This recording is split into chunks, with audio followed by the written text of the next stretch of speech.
नमस्कार साथियों, आज मैं आपको इतिहास की एक ऐसी विभत्स और ऐसी आपराधिक घटना के बारे में बताने जा रहा हूं जो शायद ही कभी इतिहास में हुई हो या उसके बाद उसकी पुनरावृत्ति हुई हो। घटना इतनी दर्दनाक थी कि वो उस लड़की ने स्वयं अपने लिए मौत मांगा, इसके बावजूद भी उसको मौत नसीब नहीं हुई। इतनी विभत्स घटना कि मैं अगर आपको हूबहू सुना दूं तो हो सकता है आप ये वीडियो इसी वक्त बंद कर दें। मैं इसके बारे में बात नहीं करना चाहता था, लेकिन सोचा कि इस एक सामाजिक मुद्दे के तौर पर इस पे बात करनी चाहिए। बात जापान की है, टोक्यो के पास की, जापान की राजधानी है। तो वहीं पास में ही एक कस्बा ऐसा ही कुछ था। वहाँ एक लड़की रहती थी, जुनको फरुता। एक बहुत ही सभ्य लड़की थी, बहुत ही संस्कारी और सुशील लड़की थी, जैसा कि समाज में लोगों ने बताया। उसका काम था वो अपने घर से अपने हाई स्कूल जहाँ वो पढ़ती थी, उस स्कूल का नाम था मिशामी हाई स्कूल कुछ करके, मिनामी हाई स्कूल जाती थी, पढ़ती थी। और वहाँ से आते समय एक इलेक्ट्रॉनिक रिटेल में काम करती थी। घर में भाई बहन थे, माँ बाप थे, एक खुशी परिवार था। स्कूल में प्रतिभाग होते थे, स्कूल में तरह तरह के कंपटीशन होते थे, उसमें वो हिस्सा लेती थी और स्कूल में पढ़ने में हरदम फर्स्ट आती थी। स्कूल का ही एक लड़का था, वो जुनको को देख करके उस पर सम्मोहित हो गया। उसकी इन एक्टिविटीज को देख करके उसे उससे प्रेम हो गया। तो उसने जुनको को कई बार इस संबंध में प्रस्ताव भी रखा, लेकिन उसने उसको अस्वीकार कर दिया। अब उस लड़की को ये क्या पता था कि इस प्रस्ताव को अस्वीकार करने के कारण उसको 44 दिनों तक धीमी धीमी मौत का सामना करना पड़ सकता है। बात एक शाम की है, जब वो उस स्टोर से निकली अपने घर जाने के लिए। स्कूल से स्टोर गई, स्टोर में अपनी जॉब पूरी की और घर जाने के लिए। तो वो लड़के वहीं चौराहे में ही खड़े हुए थे, जो कि जापान के याकूजा गैंग के सदस्य थे। उस समय जापान का एक गैंग होता था, वो पूरे इस समय तो पूरे विश्व में था, वो हर जगह फैला हुआ था और वो काफ़ी खूंखार गैंग था। उसके मेंबर थे। उनका यही कार्य होता था, बलात्कार, डकैती और मर्डर। सभी नाबालिग लड़के थे। वो चारों वहीं खड़े थे। तो उन्होंने जुनको को घर जाते हुए देखा। तो चूंकि अब वो एक मौके की तलाश में भी थे, तो उसमें से एक सदस्य ने, जो जुनको को प्रस्ताव रखा था, प्रपोजल रखा था अपने प्रेम का, उसने योजना बनाई और अपने दूसरे साथी को यह कह के भेजा कि जाओ और इसके साइकिल में लात मार के इसे गिरा दो और मैं एक सद्भावना के तौर पर पहुंच जाऊंगा उसे बचाने के लिए। हुआ ऐसा ही। लड़का जाता है और जुनको जब साइकिल चला रही थी तो उसके साइकिल में जा करके लात मार देता है। यही नवंबर का महीना था, ठंड भी थी उस समय, और जापान की ठंड बहुत कड़ाके की होती है। जुनको गिर जाती है। जब जुनको गिर जाती है तो लड़का वहां पहुंचता है और पहुंचने के बाद उसको मदद पेश करता है कि रात का समय है, अकेले मत जाओ और मेरे साथ चलो, मैं तुम्हें घर तक छोड़ दूंगा। अब जुनको को इस बात का अंदाजा नहीं था कि प्रपोजल ठुकराने के बदले इतनी बड़ी सजा उसको मिल सकती है। वो उसके साथ चलने के लिए तैयार हो जाती है और धीरे धीरे आगे बढ़ते हैं। और उस लड़के ने जुनको को एक जगह रोक करके, एक सुनसान जगह थी, वहीं आगे चल के वहां रोका और कहा, मैं 2 मिनट में इस घर से आता हूँ, ऐसा करो तुम भी आ जाओ और यहीं रुको थोड़ी देर, बस तुरंत चलते हैं। वो लड़की विश्वास में उसके साथ अंदर चली गई। जब अंदर चली गई तो उसके अन्य सदस्य भी पीछे से आकर के दरवाजा बंद कर लेते हैं। अब वो घबराई कि ऐसा क्या हो रहा है। वो भागने की कोशिश भी किया, निकलने का प्रयास भी किया, लेकिन उसको पकड़ के अंदर ले जाया गया। वो चीखती रही, लेकिन उसकी आवाज किसी ने नहीं सुनी। अब यहीं से शुरू होता है हैवानियत का वो खेल। मैं आपको बहुत ही शॉर्ट में ये बात बताऊंगा, क्योंकि हूबहू मैं आपको सुना नहीं सकता, क्योंकि मेरे अंदर मुझे जब मैं इसको देखा, इसको पढ़ने लगा और जानने की जिज्ञासा हुई, तो एक पॉइंट ऐसा आया जब मैं स्वयं को रोक नहीं पाया और खुद रोने लगा।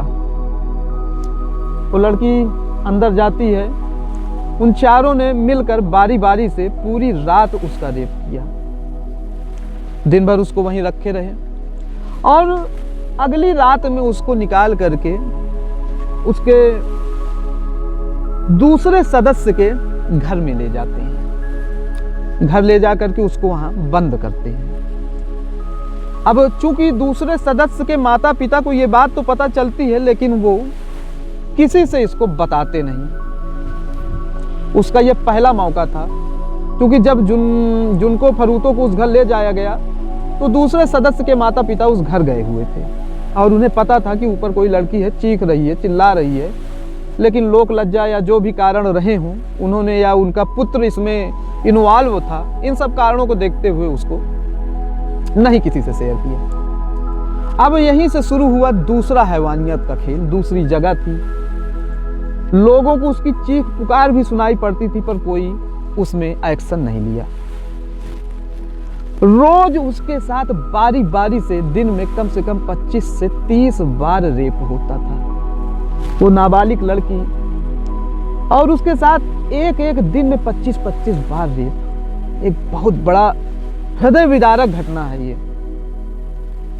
अब उन लोगों ने अपने अन्य सदस्यों को इनवाइट करना शुरू किया, आमंत्रण दिया कि आइए, जैसे कि कोई खाना परोसा जा रहा हो, कोई चीज है जो परोसी जा रही हो उस व्यक्ति के सामने।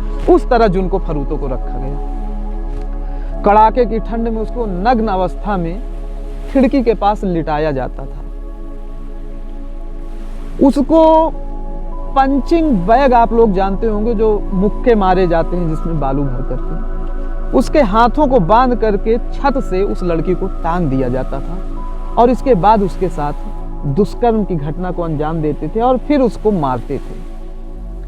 प्रताड़ना ऐसी थी कि एक समय वो आ गया था, उसको इतना मारा गया कि उसके अग्नाशय, आंतें सब फट गईं। वो अपना मल मूत्र रोकने में असमर्थ हो गई।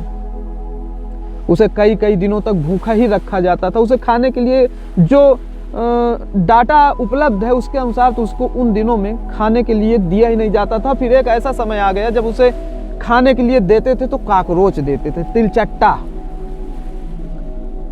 और तिलचट्टा देने के साथ साथ मैं आपको कैसे बताऊं, उसको उसी को अपना मूत्र पिलाते थे, उसको उसी का मल कैसे करते थे। अब वो एक इतनी विदारक घटना है, चलिए मैं ज़्यादा डीप में नहीं जाता हूँ। उसको खाने में काकरोच, तिलचट्टे देते थे, पीने में उसे यूरिन दिया जाता था, उसके गुप्तांगों में बल्ब डाल करके फोड़ दिया जाता था। और एक समय वो आया था जब उसके ब्रेस्ट को सड़ौते से फाड़ देते थे और इसके बाद उसे सुई धागा से सिलते थे। ये इतनी विदारक घटना की, और उसके साथ उस 44 दिन में वो अंत में उस लड़की ने अपने लिए मौत मांगा कि मुझको मार दिया जाए। इसके बाद भी उन दरिंदों ने उसको मारा नहीं। एक समय वो आ गया कि उस लड़की के शरीर से सड़न पैदा हो गई, बदबू आने लगी। अब तक उसके साथ लगभग 500 से ज्यादा बार रेप हो चुका था। जब बदबू आने लगी तो उनकी रुचि उससे खत्म हुई, तो एक महिला को उन्होंने पुनः अगवा किया और उसके साथ बलात्कार किया। वो किसी तरह वहां से बच के निकली, पुलिस तक पहुंची, पुलिस ने छानबीन किया। अच्छा, उसी दौरान जुनको को एक सदस्य का फोन मिला था, उसने पुलिस को फोन भी लगाया था। वो बचने का उसके पास दूसरा मौका था, लेकिन जैसे ही फोन लगाया वो लड़के आ गए और उसको फोन छीन करके इतना मारा उसके पूरे शरीर का हर अंग ऐसा ना बचा रहा होगा जहां चोट ना रही हो, इतना मारा। जब वो महिला पहुंचती है स्टेशन, पुलिस स्टेशन, बताती है अपनी बात, तो कुछ लोग इन्वेस्टिगेशन के लिए आते हैं उसी घर में जहां जुनको कैद होती है। अभी तक वो मरी नहीं थी।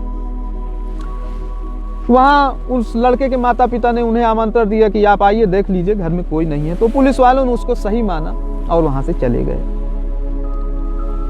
ये पुलिस की यहाँ बहुत बड़ी गलती थी। हालांकि उन लोगों को बाद में नौकरी से निकाला भी गया था इस केस में, और concrete girl murder high school के नाम से ये बहुत प्रचलित फेमस केस रहा जापान का, पूरे विश्व का।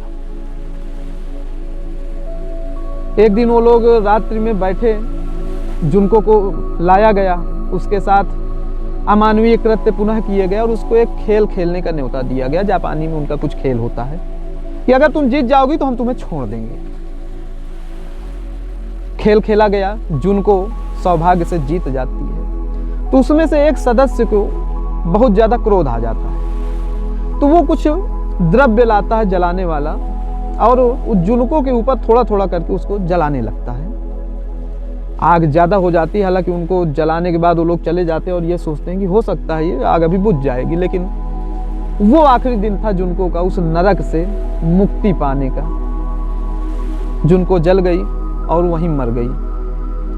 अब इन लोगों को पता चला तो घबराहट हुई, तो उसको कंक्रीट लाया गया और सीमेंट का एक घोल बना करके एक बैग में जुनको की बॉडी को डाल दिया गया और उसकी बॉडी को उसी कंक्रीट के अंदर ड्रम में डाल दिया गया और बंद करके कहीं दूर ले जा करके उसे छिपाया गया, फेंक दिया गया।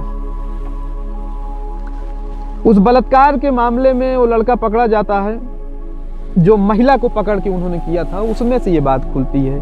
एक सदस्य उसका था जो पुलिस को दूसरे कमरे में पुलिस के साथ बैठा था और एक सदस्य दूसरे कमरे में बैठा हुआ था। एक ऐसे ही पुलिसकर्मी आया और उसने रैंडम बात कही कि तुमको मारना नहीं चाहिए था, तुमने मार करके बहुत बड़ा अपराध किया। तो उसको लगा शायद जुनको की बात इन्हें दूसरे सदस्य ने बता दी है, तो इस भय से उसने अपना अपराध स्वीकार किया।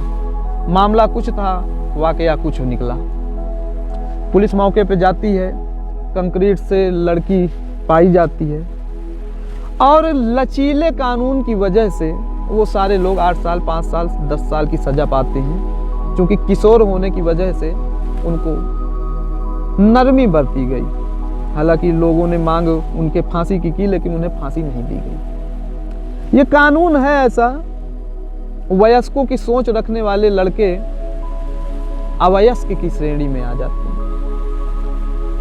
उसको इंसाफ तो नहीं मिल पाया। आज भी वो अपराधी जीवित हैं और कहीं होंगे।